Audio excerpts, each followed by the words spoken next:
जो बच्चे हमारे इस चैनल पे नए जुड़े हैं वे हमारे इस चैनल को सब्सक्राइब करें, बेल आइकन दबाएं, लाइक करें, फॉलो करें एंड शेयर करें। यह डिक्टेशन रामधारी गुप्ता खंड 1 अभ्यास 1 का है। ये 100 शब्द पर मिनट है और इसकी सभी आउटलाइन आपको हमारे डिस्क्रिप्शन बॉक्स के लिंक के रूप में मिल जाएगी। बच्चे ध्यान रखेंगे, सबसे पहले उस आउटलाइन को अच्छे से अभ्यास कर लेंगे ताकि आपके शब्द बनाते समय आपकी पेंसिल या पेन बिल्कुल ना रुके।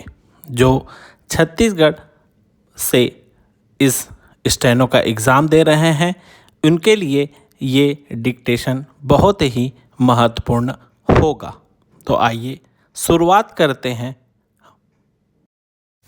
सभापति महोदय, मैं रक्षा मंत्रालय की मांगों का समर्थन करने के लिए खड़ा हुआ हूँ। वर्तमान घटनाओं से पता चलता है कि संसार का हर देश अपनी सुरक्षा के बारे में चिंतित है और उसके लिए हर प्रयत्न कर रहा है।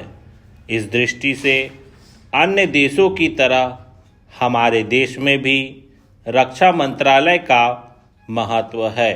मुझे इस बात की खुशी है कि जहां अन्य मंत्रालयों की उनके पिछले साल के कामों के बारे में काफ़ी आलोचना हुई है, वहां इस मंत्रालय की कम आलोचना हुई है। इससे पता चलता है कि इस मंत्रालय ने पिछले साल अच्छा काम किया है। मोटे तौर पर किसी भी देश की सुरक्षा नीति का लक्ष्य यह होता है कि दूसरे देशों, खास तौर से पड़ोसी देशों के साथ मित्रता के संबंध स्थापित हों और हम एक दूसरे के मामलों में हस्तक्षेप न करें। लेकिन उसके साथ यह भी ज़रूरी होता है कि हम अपने देश की सीमाओं और अखंडता की रक्षा करें। इसलिए हमारे देश का यह कर्तव्य हो जाता है कि हम अपने पड़ोसियों के कार्यों पर पूरी नज़र रखें, क्योंकि आज तक हमारे देश पर जो संकट आए वे हमारे पड़ोसियों से आए हैं।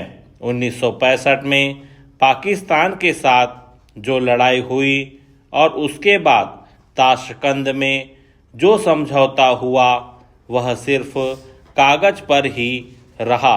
पाकिस्तान ने उस पर कोई अमल नहीं किया। इस दृष्टि से बहुत ज़रूरी है कि हम अपने देश की सुरक्षा की हर तरह से व्यवस्था करें। हमारा उद्देश्य दूसरों पर आक्रमण करना नहीं है, लेकिन यदि हम पर कोई आक्रमण करे तो हम में इतनी शक्ति अवश्य होनी चाहिए कि हम उसका डटकर सामना कर सकें। पैराग्राफ। आप जानते हैं कि पिछले दिनों पाकिस्तान को अमेरिका और चीन से काफ़ी मदद मिली है। रक्षा मंत्रालय की रिपोर्ट में भी कहा गया है कि पिछले साल अमेरिका ने पाकिस्तान को 1500 करोड़ रुपए की फौजी सहायता दी है। आज जब हम फौजी सामान के लिए अपने कारखानों की मदद से अपनी शक्ति बढ़ाने का प्रयत्न कर रहे हैं, वहाँ पाकिस्तान संसार के देशों से फौजी सामान खरीद रहा है। अपनी नीति के कारण वह सब देशों से लाभ उठा रहा है।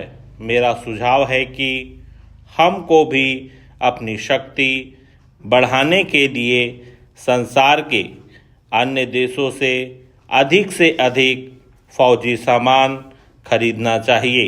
आज तिब्बत की सीमा पर चीन की 1.5 लाख फौज खड़ी है।